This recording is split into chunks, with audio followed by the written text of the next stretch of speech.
What's up, everyone? Welcome back to Talking Blue. I'm Matthew with Luke. So there's going to be another episode about the Giants offseason, like some needs and like what the Giants should do this offseason. Yeah, so, lots going on right now. We're sorry about the last video. It took a while to get up, but, NFL Combines, the big thing right now. You see Joe Shane and Brian Dable there with the scouting department looking at some top prospects. We'll get into that a little later. And then you also have on the flip side, the New York Post is still going crazy about the Daniel Jones, Saquon Barkley contracts. Every day it says, some days it says 45, some days it says 35. It's a different number every day, and no one really knows what's going on.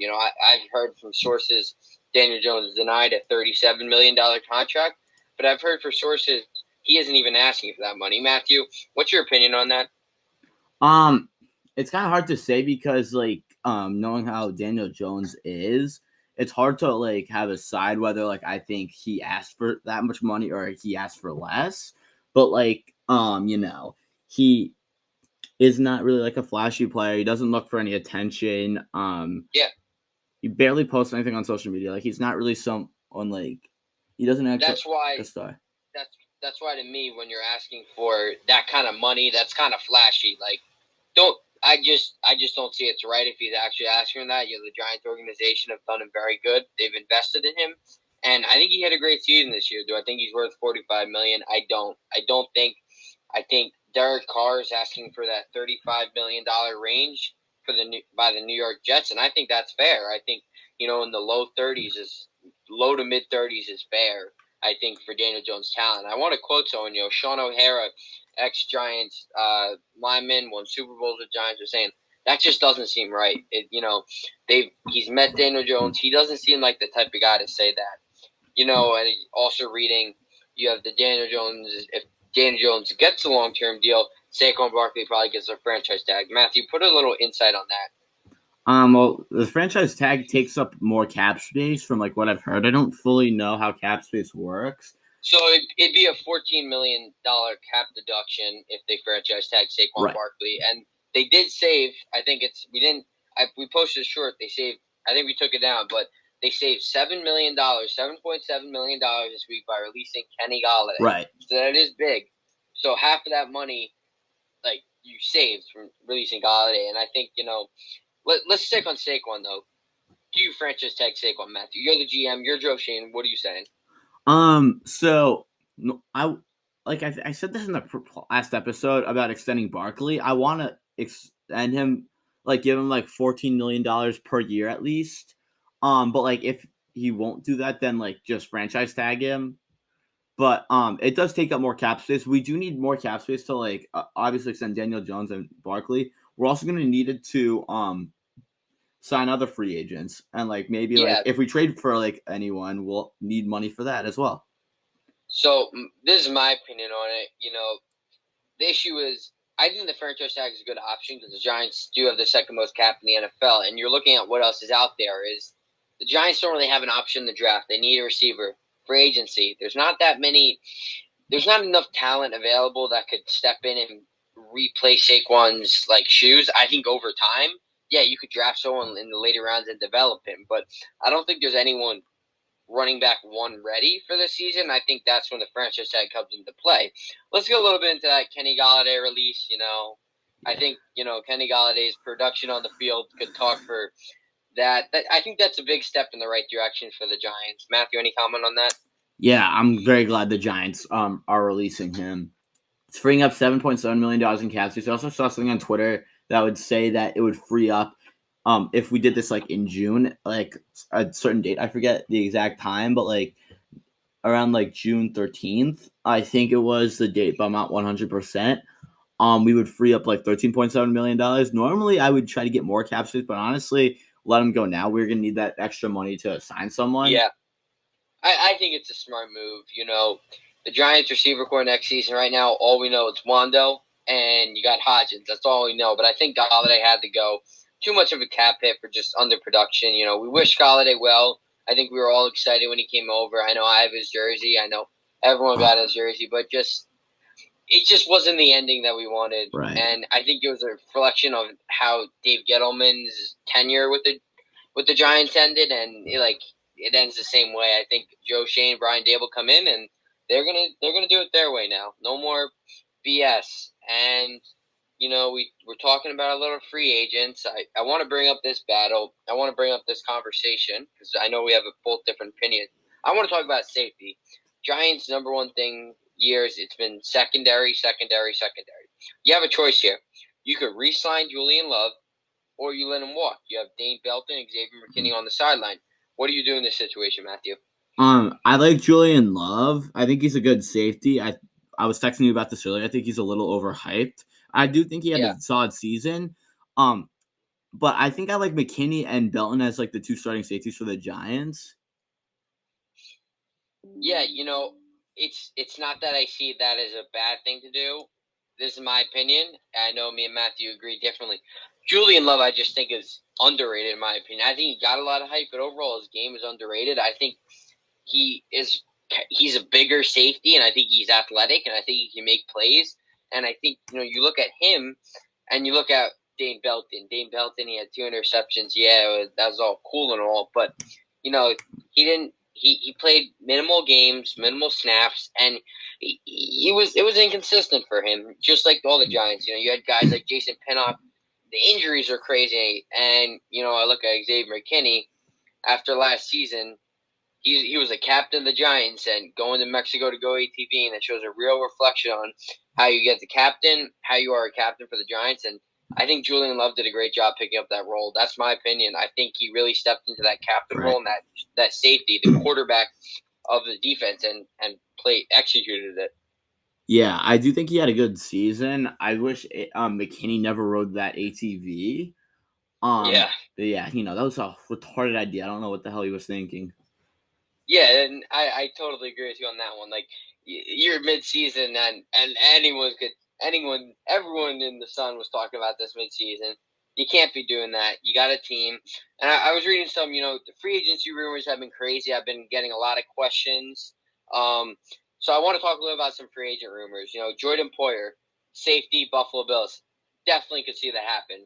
I could see it happen. I see Jordan Poyer, a veteran safety, stepping in if you don't sign Love. He's not going to be crazy expensive. I see it happening only because Brian Dable and Joe Shane, a lot of their connections to Buffalo have brought a lot of those guys to New York. Matt, what's your opinion on that? I wouldn't go all in for a safety because like I said, I mean if we got Poyer, my bad. I'm sorry, I'm having a bad time pronouncing it today, but anyways, yeah. If we got Poyer, I would be excited, but honestly, that's not really like the biggest concern. I think we should honestly focus more on like a middle linebacker or a corner than a safety. I'll take another safety. If we did get him, I'd be happy, though. I agree on that part. It's just, and then I was also still the DeAndre Hopkins rumors floating through, and I was talking to a few kids, asking a few questions on my opinion, and this is my opinion. The Giants are a classy franchise. They don't deal with BS. You had issues with Kadarius Toney. You had issues with Odell Beckham, and you watch what they did with them. They got rid of them. So bringing in a guy that DeAndre Hopkins, who had problems with steroids, has definitely had off the field issues. Probably not the best move for New York, and I'll just say that they're going to want a clean cut guy, and I just don't see that happening ever. I think Giants don't even have the value to give it to them. Yeah, I think DeAndre Hopkins is honestly the best wide receiver in the NFL, which is a very hot take. But no, I agree. He's a great player, but I just think the BS that he comes with him is not worth it for a high price. Yeah, he's also like really expensive too, and like I don't really get why he took the steroids. Yeah. Yeah. So let's switch over to the draft combine a little bit. I posted something earlier. Quentin Johnston, receiver TCU, says he could see himself in blue, and I would love to see him in blue. I'm happy to hear that. I don't think we're getting him, but if we got him, though, I'd be thrilled. He's on Daniel Jeremiah's.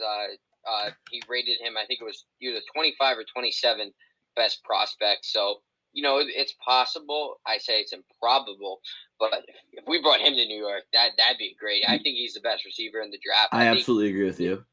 He was talking about how he focuses game on Devontae Adams, and you see that he's big, aggressive, but he could turn on the wheels when he needs to. I'd love to bring him to New York, and I just think he'd be a great fit. But yeah, we'll see what happens in the draft with the first round. And you also see that Davis, middle linebacker from Georgia, wasn't a lot of talk about him. Now he ran a 4.3 something 40-yard dash. Like, I'm telling you, I think a lot of prospects now, you see what they're really made of through the draft combine. I think it's a great thing. And you're going to see a lot of these prospects pop up. The mock drafts are, I think they're most accurate in about 2 weeks when combine's over and the franchise tag period is over. So usually free agency is starting to settle. I think that's when you'll see at best who they're going to draft. But there's a lot of potential in this. I think it's an underrated class, and I think there's some talented guys. But I think, a focus they're going to have to address, and it's going to have to be, I think, through the free agency route, is middle linebacker Matthew. I absolutely agree. I hear Bills middle linebacker Tremaine Edmonds is highly interested in coming to New York. He'd be great to have. Yes. He'd be great. I think he's one of the best middle linebackers. Such an underrated middle linebacker. I know. I was watching in the playoffs. The aggression he plays with, he hits, and he's what they need. Not to say anything bad about Micah McFadden, but he's young, and he didn't have a great season. The unexperience, it showed on the field, and I think Jalen Smith is just a veteran, half a season playoff type of guy. I think you need a number one middle linebacker. I think he's the perfect fit. Yeah, I do agree with you on that. Other than him, the other players available, the linebackers available, I know are Levante David, Deion Jones. Yeah, and Bobby Wagner has to be a big one. Him as well. Would you want the Giants to sign him? This is my opinion on Bobby Wagner. If I was going to sign him, I wouldn't give him more than a 1 to 2 year deal. He's older. He's going to want a ton of money. So I'm not sure on that. I think I'd pick Tremaine Edmonds over him. Yeah, whatever it is, though. I want to talk a little bit about the, continue with the Giants. You look the free agency route to fill in some of these pieces. I think another piece we're going to have to fill in is going to be the receiver. Absolutely. I'm going to say it. I think Wan'Dale Robinson's going to have a breakout season next year. I was really impressed with how he played. He battled through injuries, but I just love his athleticism for the Giants. And I think, when you look to get a receiver on the free agency and the draft, I say he could be your number 2 receiver. He could be your slot. I'm really sold on him. I really like how he plays. I think him and Isaiah Hodgins are solid starting receivers. What's your opinion on that, Matt? Yeah, they're 2 good receivers.